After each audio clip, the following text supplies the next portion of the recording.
Sanwariya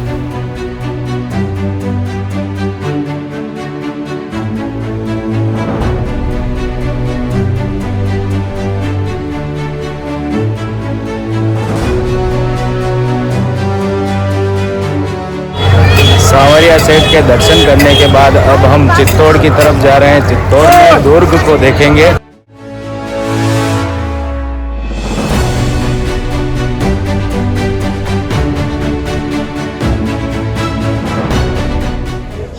hello guys, welcome back to my YouTube channel. मेरा जुबिन आर्या एक और नए वीडियो में आपका हार्दिक स्वागत करता हूं।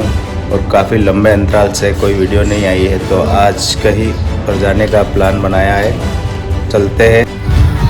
तो भाई दोस्तों, आज का ये सफ़र है मैं अपनी गाड़ी से करने वाला हूँ। उदयपुर से 10 किलोमीटर की दूरी पर पड़ता है माँ चामुंडा माता का मंदिर। तो चलिए यहाँ पर आए हैं और चामुंडा माता के दर्शन करते हैं। चामुंडा माता का यह मंदिर उदयपुर चित्तौड़ नेशनल हाईवे पर स्थित है। इस मंदिर को घाटा वाली माता के नाम से जाना जाता है।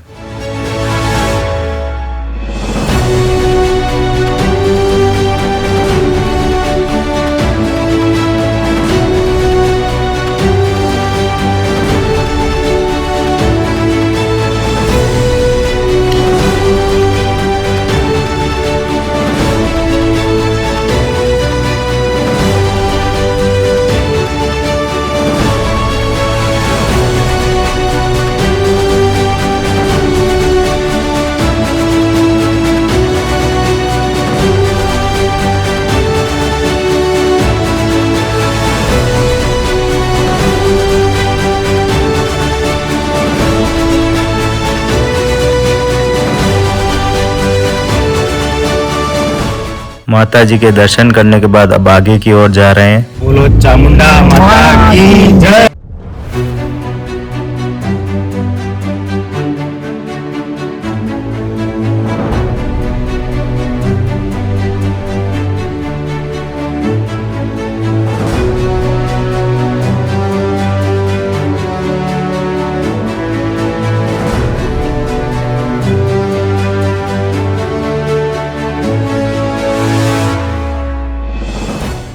भाई अभी पहुंच चुका हूं मैं सांवरिया सेठ मंदिर, जो रास्ते में पड़ता है।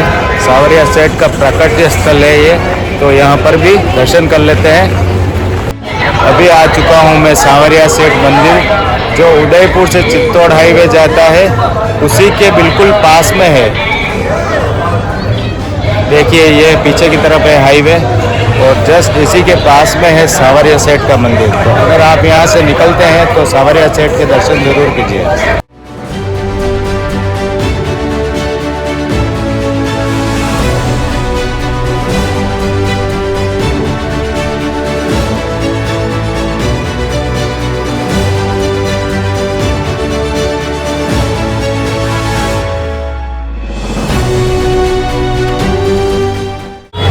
सांवरिया सेठ के दर्शन करने के बाद अब हम चित्तौड़ की तरफ जा रहे हैं। चित्तौड़ में दुर्ग को देखेंगे। अभी हम चित्तौड़गढ़ शहर पहुंच चुके हैं और सामने पहाड़ पर स्थित चित्तौड़गढ़ का किला दिखाई दे रहा है। चित्तौड़गढ़ के किले के ऊपर जाने के लिए 7 दरवाजे पार करने पड़ते हैं। यह किले का पहला द्वार पांडन पोल है। बाहर चबूतरे पर स्थित बाघ सिंह जी का स्मारक बना हुआ है। प्रतापगढ़ के रावत बाघ सिंह ने मेवाड़ का राज्य चिन्ह धारण कर महाराणा विक्रमादित्य का प्रतिनिधित्व किया तथा लड़ते हुए इसी दरवाजे के पास वीर गति को प्राप्त हुए। उसी वीर की स्मृति में यह स्मारक बनाया गया है।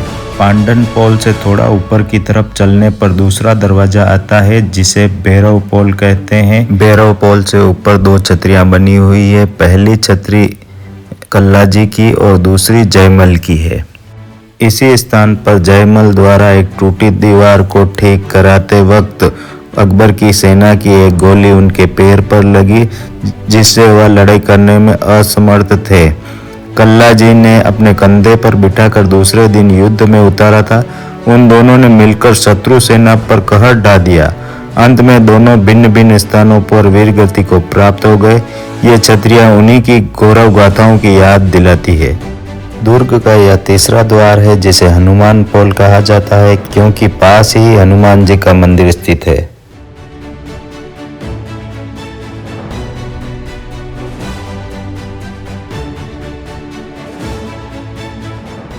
यह दुर्ग का 5वां द्वार जोडला पोल है। जोडला पोल इसे छठे द्वार के बिल्कुल पास होने के कारण कहा जाता है और छठे द्वार को लक्ष्मण पोल कहा जाता है क्योंकि यहीं पर पास में लक्ष्मण जी का मंदिर है। आगे बढ़ते हुए अभी हम राम पोल पर पहुंच चुके हैं। यह दरवाजा किले का 7वां तथा अंतिम प्रवेश द्वार है।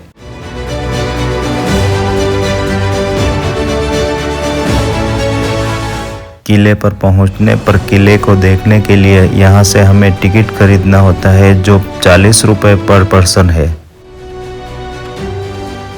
सामने है टिकट काउंटर और यहाँ पर है चित्तौड़ का व्यू।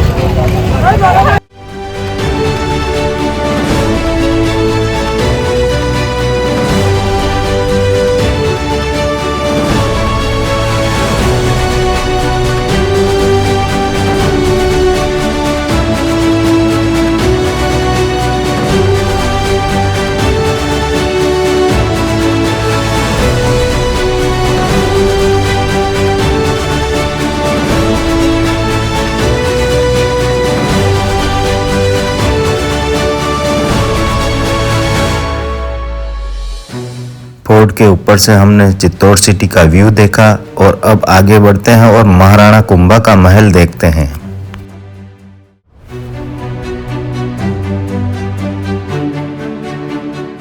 अभी हमने महाराणा कुंभा के महल में प्रवेश कर लिया है और यह महल इस किले का देखने का पहला पॉइंट है। इस पूरे फोर्ट पर अभी 5000 लोग रहते हैं, इसीलिए इसे एशिया का सबसे बड़ा लिविंग फोर्ट कहा जाता है। इस पैलेस का निर्माण 8वीं शताब्दी में बप्पा रावल द्वारा किया गया था। इस पूरे फोर्ट के ऊपर 113 मंदिर, 108 शिवलिंग और 84 पानी के तालाब है।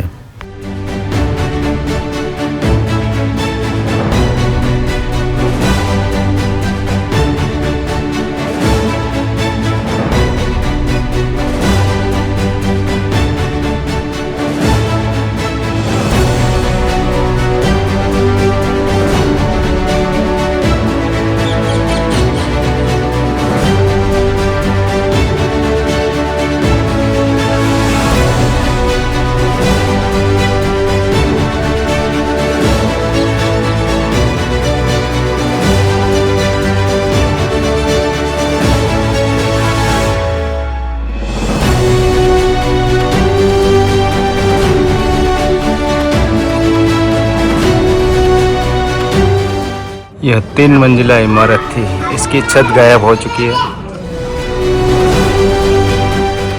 इस किले में 2 पार्ट थे, एक जनाना और एक मर्दाना। यह जनाना पार्ट है और इस तरफ मर्दाना पार्ट है।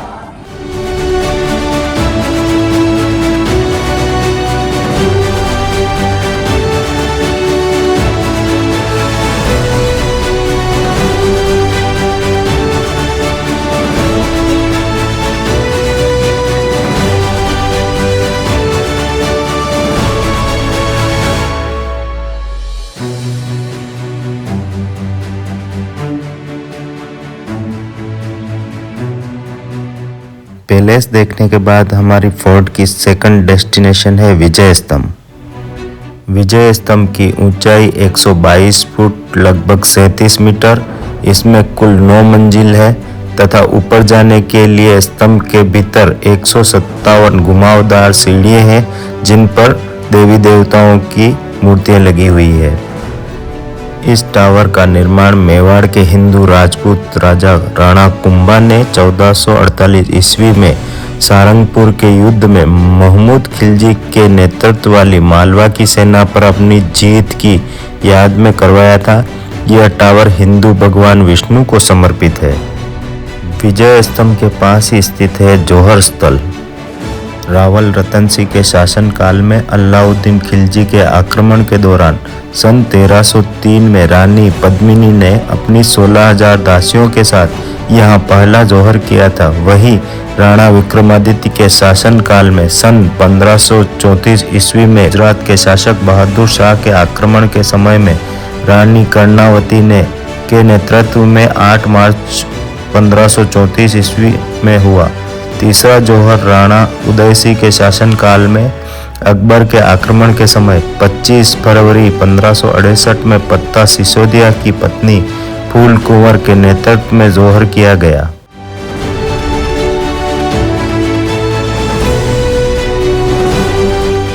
जौहर स्थल के पास ही स्थित है समाधीश्वर मंदिर। यह मंदिर शिव को समर्पित है। यहाँ पर ब्रह्मा विष्णु महेश के दर्शन एक साथ होते हैं।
चित्तौड़ के किले पर स्थित अभी हम गौमुख कुंड पर आ पहुंचे हैं। गौमुख से निरंतर गिरता जल महादेव का जलाभिषेक करता है।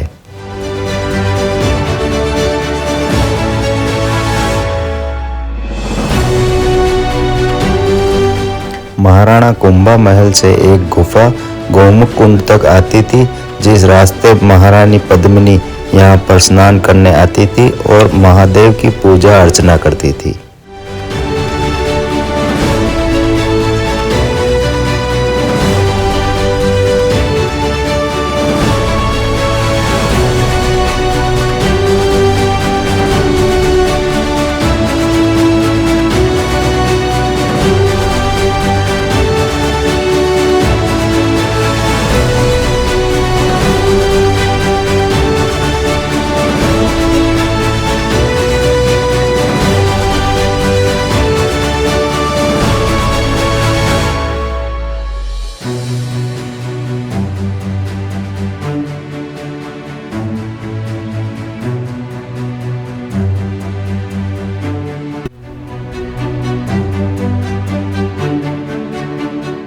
अब हम चित्तौड़गढ़ दुर्ग में स्थित कालिका माता मंदिर के बाहर आ चुके हैं। चित्तौड़गढ़ का यह एक प्रसिद्ध मंदिर है। इतिहास की बात करें तो यह एक सूर्य मंदिर हुआ करता था। जब अलाउद्दीन खिलजी ने यहाँ पर अटैक किया था तो इस मंदिर को तोड़ दिया था। बाद में महाराणा कुंभा ने यहाँ पर कालिका माता की स्थापना की।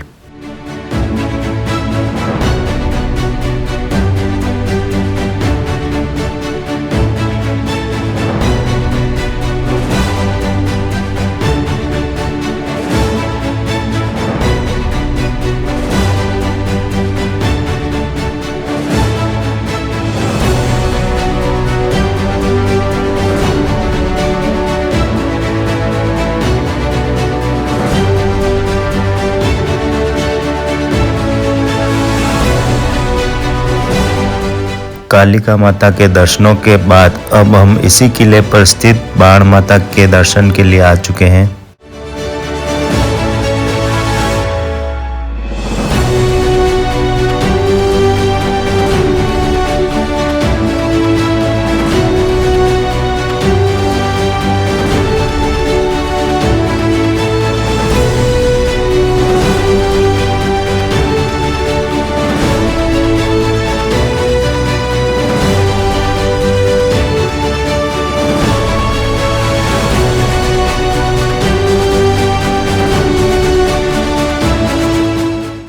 चित्तौड़गढ़ बायण माता मंदिर 7वीं शताब्दी का मंदिर कहलाता है।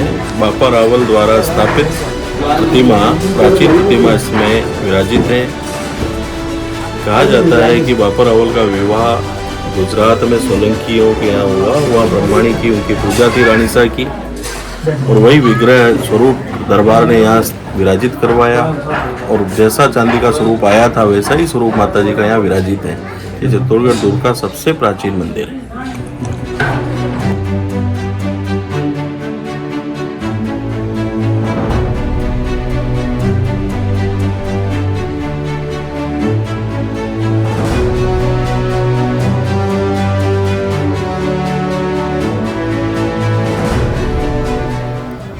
में चित्तौड़गढ़ दुर्ग बहुत बड़ा है, इसीलिए इसे कहते हैं गढ़ तो गढ़ चित्तौड़गढ़, बाकी सब गढ़ैया।